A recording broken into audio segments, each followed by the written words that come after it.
So I've got my number 2 pattern, and I'll talk about pattern making in a different video. And this is the centre part of the lion's nose, and it's quite a tricky cut for tiles. When it's stained glass, pretty much dead easy. So the failed points here, where I might need to redesign the shape or the cartoon, will be this point here, and this point here. So because it's the centre, I'm just going to adjust the pattern as I go rather than cut it all out. For more experienced people with tiles, it's probably dead easy for you. I'm just learning this, so I'm back to being a newbie when it comes to tiles. So this is going to be the first cut, and that's going to be the second, third, very budget-friendly option. It has 3 heads. I'm not sure how long the little wheel cutters last or what they're made of. I should go look it up, shouldn't I? But you can do that. So when you're cutting, what's going to be difficult here is this rounded edge. It's not like stained glass where it's flat. And what you do, see how this pops up and down?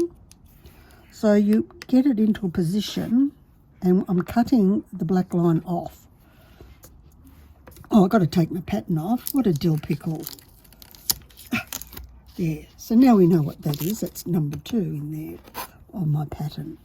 So we get the wheel, or wherever. Oops. Now we go cursors, where we can press down. Whoops. My hand's wobbly, so I'm going to have to cover it up now. I'm going to cut on the inside of this, and let's see how well making a nice score. This will test my accuracy out.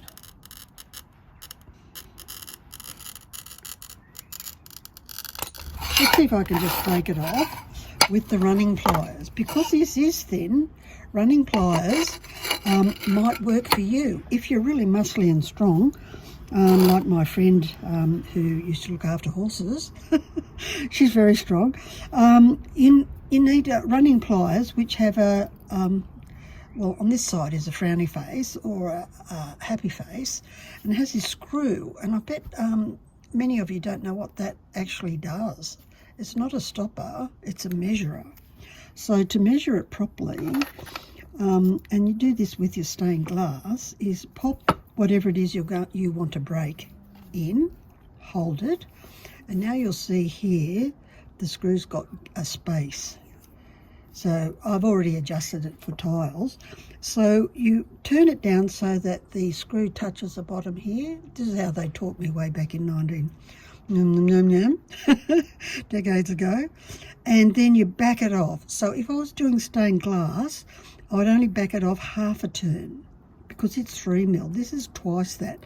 So I'm going to back it off initially a full turn, which means it's bringing this closer together. So a full turn. So that's a full turn, which means I then should be able to, the theory goes, break this off. So like with all things, we line this little mark here, we'll have a marker, up with the score line. Because what it's actually going to do is bend the score line like that and hopefully make a clean cut. Okay, fingers crossed, gritting teeth. Oh my God, I couldn't have done that if I tried. Now that I'll put in the absolutely awesome range as well. Look how I got the grout line off. That's like a whisker there. See? So proud of myself. Okay, now I'm going to do the other side, and then I'll show you the simpler cuts, or perhaps I'll just go through and fast forward that, because you know what I'm doing now. The other thing to think about when you're doing your running pliers, I'll come in on this side because it's closer to the width of those pliers.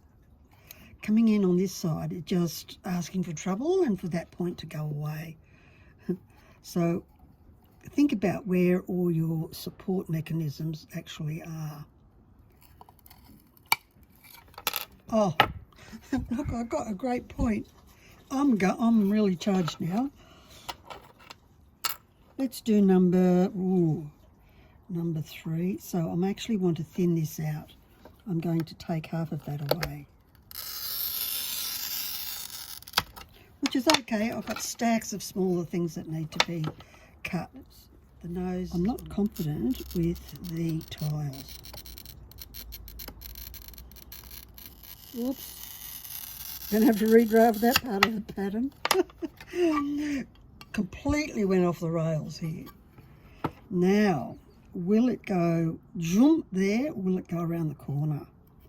I'm not confident, so I'm going to find that school line and actually take this curve out. I don't know if it'll... Okay, will we get these points? I want you all to grit your teeth now. This is such a challenge for me. I don't work with tiles, and because it is a group challenge, it has to be challenging for me too. I can't have you follow rules that I'm not prepared to follow.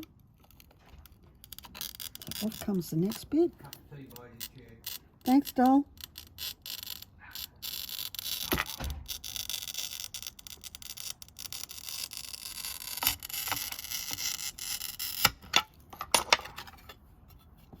So this one might break that off because that's quite delicate, that spot there. But I might also take, from where the other bit broke, I might take that chunk out as well, take some of the stress off it. I'm not expecting this point to be saved, but you never know your luck in the big city. Oh, that's good. It broke off a little bit and right where I need it to be. So I might come in from the other end.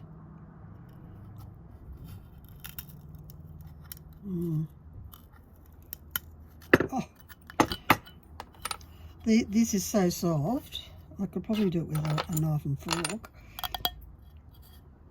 See, there's just little bits that need to be rubbed off with your stone. Now, I've heard this whole line crack.